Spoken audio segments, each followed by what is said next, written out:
भारत सरकार का 2021-22 का जो बजट आया है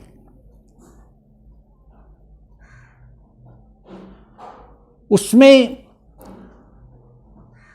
कार्यकारी रोड मैप का अभाव है। नारे अच्छे अच्छे हैं। वस्तुतः एक बात स्पष्ट हम कर दें कि कोई भी सरकार का इरादा नहीं होगा कि ऐसा बजट दे कि आर्थिक स्थिति खराब हो, लेकिन उसकी सोच और उसकी प्राथमिकताओं के कारण बजट अच्छा या बुरा होता है।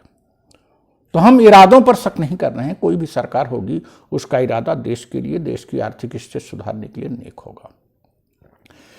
बजट भाषण में वित्त मंत्री ने 6 स्तंभों की बात की। स्वास्थ्य एवं कल्याण, भौतिक पूंजी एवं अवसंरचना, आकांक्षी भारत के लिए समावेशी विकास, मानव पूंजी एवं नवजीवन, नव प्रवर्तन एवं अनुसंधान, न्यूनतम सरकार, अधिकतम शासन। ये 6 बातों की बात की। अगर नीचे से चलिए न्यूनतम सरकार, अधिकतम शासन, तो ये यहीं फेल हो जाता है। इस मामले में तो अच्छा है कि सरकार का मतलब एक व्यक्ति हो गया है, प्रधानमंत्री, कैबिनेट बेकार हो गई है। लेकिन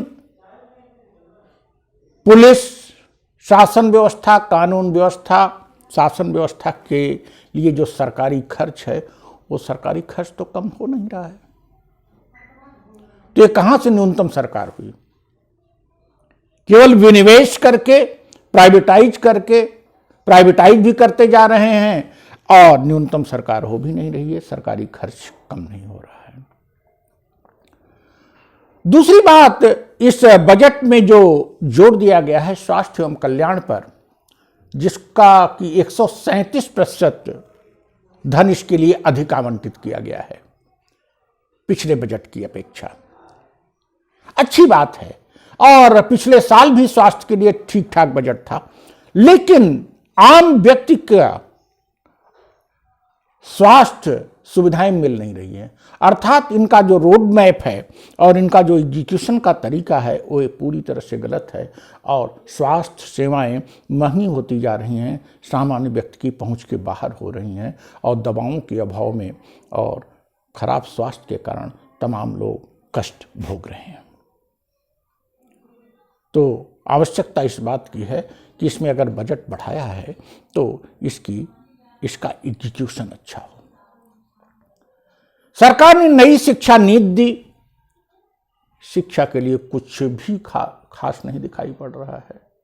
कोई न तो रोड मैप है, न कोई इसमें विशेष बात है।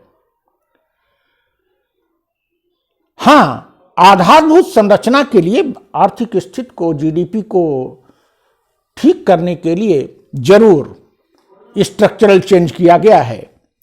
आधारभूत संरचना में हाईवेज के निर्माण पर, मेट्रो के निर्माण पर, रेलवेज के निर्माण पर धन खर्च किया जाएगा। तमिलनाडु, असम और बंगाल में अधिक खर्च करना राजनीतिक कारण हो सकते हैं और वो चुनावी कारण भी हो सकते हैं, लेकिन सरकार का यह प्रयास है कि धन मुहैया कराया जाए और आर्थिक दायरा बढ़े और लोगों तक पूंजी पहुंचे। सरकार को निवेश पर बहुत भरोसा है और सरकार ने फिस्कल डेफिसिट भी कंट्रोल करने की कोशिश नहीं की। ये अभी भी 7% से के आसपास है, रहेगी। 9.5% संभवतः उन्होंने कहा है। ये राजकोषीय घाटा नियंत्रित करने की कोशिश नहीं की गई है। निश्चित रूप से महंगाई बढ़ेगी, इन्फ्लेशन बढ़ेगा, महंगाई पर कंट्रोल नहीं होगा। 1.5 लाख अधिक रोजगार देने की बात कर रहे हैं, बेरोजगारी पर कोई प्रभावकारी नियंत्रण नहीं होगा।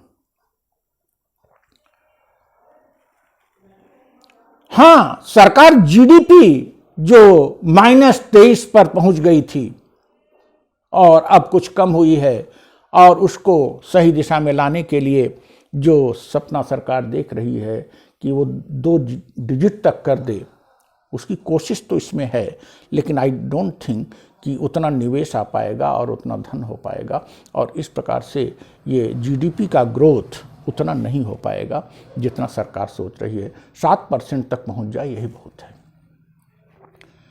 कुल मिला के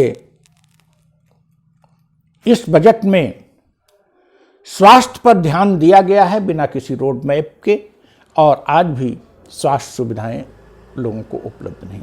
आधारित संरचना की बात की गई है जो प्रशंसनीय है। 75 साल से अधिक उम्र के लोगों को आयकर रिटर्न नहीं भरना पड़ेगा, ये भी स्वागत योग्य है। लेकिन अन्य के लिए राहत नहीं दी गई है, सबकी आय कम हुई है और कर में छूट नहीं दी गई है। यह मध्यम वर्ग को परेशान कर सकता है। किसानों के लिए सोचा जा रहा था कोई बड़ा पैकेज आएगा, लेकिन ऐसा कुछ नहीं हुआ।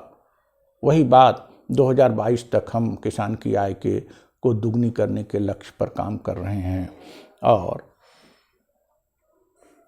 लॉलीपॉप ही कहा जाएगा किसानों के लिए कोई दीर्घकालिक योजना, कोई ऐसी योजना जो कि किसानों के घाव पर मरहम लगा सके, ऐसा कुछ नहीं वादा किया गया। एमएसपी को कानूनी दर्जा देने का वादा कर दिए होते, एमएसपी को दोढ़ा दूना करने की बात कर दिए होते तो तब भी कुछ समझ में आती। ऐसा कुछ नहीं हो पाया है। कुल मिला के यह बजट दृष्टिहीन है, और कार्यपालक दृष्टि से तो यह पूरी तरह से फेल होना है। प्राइवेटाइजेशन पर बल दिया गया है, एफडीआई पर बल दिया गया है, विनिवेश पर बल दिया गया है, लेकिन समावेशी विकास होगा कैसे? आप समावेशी विकास को भी 6 स्तंभों में रखते हैं। समावेशी विकास होगा कैसे? आप किसी को 10,000 रुपये मिलेगा, किसी को 2 लाख रुपये मिलेगा, समावेशी विकास होगा कैसे? समावेशी विकास क्या आप ऋण दे के करेंगे? कब तक ऋण देते रहेंगे? इस प्रकार से समावेशी विकास की दृष्टि से, महंगाई पर नियंत्रण करने की दृष्टि से, बेरोजगारी दूर करने की दृष्टि से, शिक्षा में सुधार की दृष्टि से, और कुल मिला के एक बृहद सामाजिक कल्याण की दृष्टि से यह बजट पूरी तरह से फिसड्डी है। और इससे बस इतने हो गया कि जो अर्थव्यवस्था पूरी तरह से ढीली हो गई थी, उस अर्थव्यवस्था में शायद कुछ गति आ जाए और आर्थिक संरचना जो है गतिशील हो जाए और जीडीपी वृद्धि 7-8% तक पहुंच जाए, तो यह एक महत्वपूर्ण बात होगी। लेकिन मध्यम वर्ग का कष्ट, बेरोजगारों का कष्ट, शिक्षा में सुधार जैसी कोई भी योजना और कोई भी सोच इस बजट में परिलक्षित नहीं होती। Thank you.